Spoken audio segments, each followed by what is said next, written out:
पानीपत का तीसरा युद्ध मराठा साम्राज्य और अफगानिस्तान के बादशाह अहमद शाह दुर्रानी के बीच हुआ था।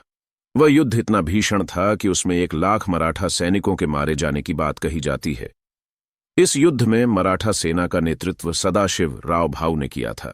वो छत्रपति और पेशवा के बाद तीसरे स्थान पर आते थे। युद्ध में सदाशिव राव का साथ श्रीमंत विश्वास राव पेशवा ने दिया था।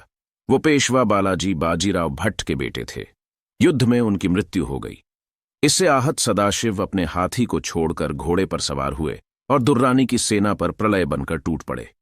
मराठा सेना ने हाथी के ऊपर सदाशिव का स्थान खाली देखकर सोचा कि उनके सेनापति मारे गए हैं। सेना में भगदड़ मच गई और दुर्रानी ने इसका फायदा उठाया। सदाशिव भी वीरगति को प्राप्त हुए। ये कहानी यहीं से शुरू होती है। जनवरी 1761 में हुए इस युद्ध के बाद उसी साल जून में एक 16 वर्ष के लड़के ने राजा राम भोंसले के छत्र तले मराठा साम्राज्य की कमान संभाली। वो विश्वास राव के भाई थे। उन्होंने पानीपत के युद्ध की हार को करीब से देखा था। उन्हें पता था कि ये लड़ाई अहमद शाह दुर्रानी से नहीं बल्कि अवध के नवाब शुजाउद्दौला और अफगान रोहिल्ला के साथ भी थी। इन सभी ने गठबंधन बनाकर मराठा साम्राज्य को चुनौती दी थी। उस 16 वर्ष के लड़के का नाम था माधवराव। माधवराव मराठा साम्राज्य के 8वें पेशवा थे। पानीपत के तीसरे युद्ध ने न सिर्फ उनके भाई विश्वास राव बल्कि उनके चाचा सदाशिव राव की भी बलि ले ली थी। ये बहुत ही कठिन समय था। उनके पेशवा बनने के 1 महीने पहले ही उनके पिता नाना साहब की मृत्यु हो गई थी। हैदराबाद का निजाम मराठा साम्राज्य पर बुरी नजर रखे हुए था। सदाशिव के नेतृत्व में मराठों ने उसे फरवरी 1760 में धूल चटाई थी। पानीपत के तीसरे युद्ध के लगभग 1 वर्ष पहले वह अपनी खोई जमीन वापस पाने को बेचैन था। निजाम ने उस युद्ध में अहमदनगर, दौलताबाद, बुरहानपुर और बीजापुर जैसे बड़े क्षेत्र गंवा दिए थे। ऐसी कठिनाइयों के बीच मराठा को पुनर्जीवित करने का श्रेय माधवराव को दिया जाता है। भले ही नवंबर 18, 1772 में कम उम्र में ही उनकी मृत्यु हो गई, लेकिन उससे पहले उन्होंने ऐसे ऐसे कारनामे किए कि इतिहास में उनका नाम दर्ज हो गया। अपनी मृत्यु के वर्ष ही जनवरी में उन्होंने मुगल बादशाह शाह आलम द्वितीय को फिर से दिल्ली में स्थापित किया। इससे पहले आलम इलाहाबाद में निर्वासन की जिंदगी जी रहे थे। लेकिन माधवराव की पहली बड़ी परीक्षा हुई दिसंबर 1761 में, जब निजाम ने मौके की ताक में पुणे की ओर कूच किया। रघुनाथ राव के नेतृत्व में मराठों ने फिर से निजाम को धूल चटाई। हालांकि इस युद्ध में सेना का नेतृत्व करने वाले माधवराव के चाचा रघुनाथ राव भी पेशवा बनना चाहते थे और एक तरह से पुणे में आंतरिक कलह चल रहा था। लेकिन निजाम इसका फायदा यदा नहीं उठा पाया। उधर जयपुर का राजपूत राजा माधव सिंह भी मराठा के खिलाफ मोर्चा खोले हुए था।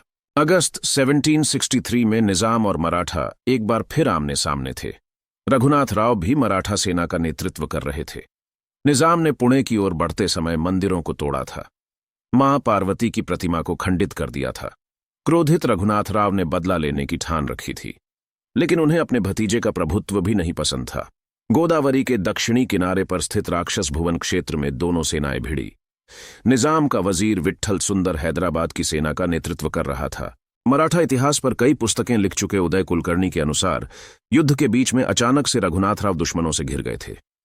तब माधवराव की रणनीतिक चपलता के कारण उनकी जान बची और हैदराबाद का वजीर मारा गया। इसके बाद चाचा भी समझ गए कि भतीजे में कुछ बात है और आंतरिक कलह भी कम हो गई।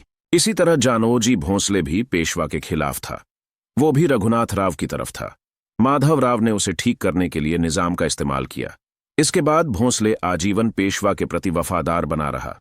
उसने 8 लाख रुपए के मूल्य के क्षेत्र भी पेशवा के हवाले किया। मैसूर का हैदर अली भी मराठाओं का दुश्मन था। सन 1771 में उसे भी पराजित किया गया। रुहेलों, राजपूतों और जाटों को भी मराठा साम्राज्य के अधीन लाने का श्रेय माधवराव को ही जाता है। असल में माधवराव ने हैदर अली को कई बार हराया था। उसे 1762 में भी पराजित किया गया था, लेकिन वो जंगलों में भाग गया। अगर उस वक्त बीमारी की वजह से पेशवा को वापस पुणे नहीं लौटना होता तो शायद न मैसूर का राज रहता और न ही टीपू सुल्तान। मई 1764 में हैदर अली को जंगलों से खींचकर निकाला गया और उसे पराजित किया गया।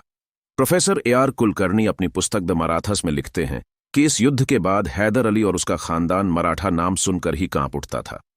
इसके बाद 1765 में माधवराव ने हैदर अली के खिलाफ फिर से मोर्चा खोला और स्वयं सेना का नेतृत्व किया। हैदर अली को फिर पराजित किया गया और बदले में उसने जो भी मराठा क्षेत्र कब्जा रखे थे वो वापस आ गए। जब अंग्रेजों और मैसूर के बीच युद्ध हुआ तब दोनों पक्ष पेशवा को अपनी तरफ करना चाह रहे थे, लेकिन बदले में पेशवा ने निजाम को उखाड़ फेंकने की शर्त रख दी, जिसने अंग्रेजों को सहमा दिया। अंग्रेजों को लगा कि इससे मराठा साम्राज्य की शक्ति दोगुनी हो जाएगी। ऐसी कठिन परिस्थितियों में भी मराठा दिल्ली की तरफ बढ़े। वहां पहुंचकर उन्होंने मुगल बादशाह को उसका खोया हुआ सिंहासन दिलाया। इससे पहले माधवराव ने दिल्ली भेजे सेनानियों को पत्र लिखकर कहा था कि उस क्षेत्र में उपस्थित 50,000 मराठा सैनिकों का फायदा उठाया जाए और दिल्ली सहित आसपास के क्षेत्रों में ऐसे लोगों को बिठाया जाए जो मराठा के अधीन कार्य करें। मुगल बादशाह ऐसा करने के लिए राजी हुआ और इसीलिए उसकी ताजपोशी कर दी गई। माधवराव ने अपने पूर्वजों की गलतियों से सीख ली। उन्होंने मराठा कमांडरों से कहा कि स्वार्थी होने से बात बिगड़ जाती है। इससे पहले मराठा सरदार एक दूसरे की खामियां निकालकर जीती हुई बाजी हार जाते थे। माधवराव ने इस समस्या की ओर ध्यान देते हुए इसे खत्म किया। पेशवा माधवराव ने मराठा साम्राज्य को फिर उसी स्वर्णयुग में वापस पहुंचा दिया जहां वो पानीपत के युद्ध के पहले था। हजारों सैनिकों के मारे जाने और लाखों लोगों के तबाह होने के बाद एक 16 साल के बच्चे ने कमान अपने हाथ में ली और एक दशक में भारत का मानचित्र बदलकर रख दिया। दुर्भाग्यवश 1772 में माधवराव का मात्र 27 वर्ष की उम्र में निधन हो गया। उन्हें क्षय रोग टीबी हो गया था। माधवराव 11 साल की अवधि में ही वो कर गए, जिसे करने में बड़े बड़े योद्धाओं को दशकों लगे। छत्रपति शिवाजी के साम्राज्य को उन्होंने चारों ओर फैलाया। पारिवारिक कलह और चारों ओर दुश्मनों से घिरे रहने के बावजूद इतनी कम उम्र में दिल्ली में भगवा लहराना आसान काम नहीं था।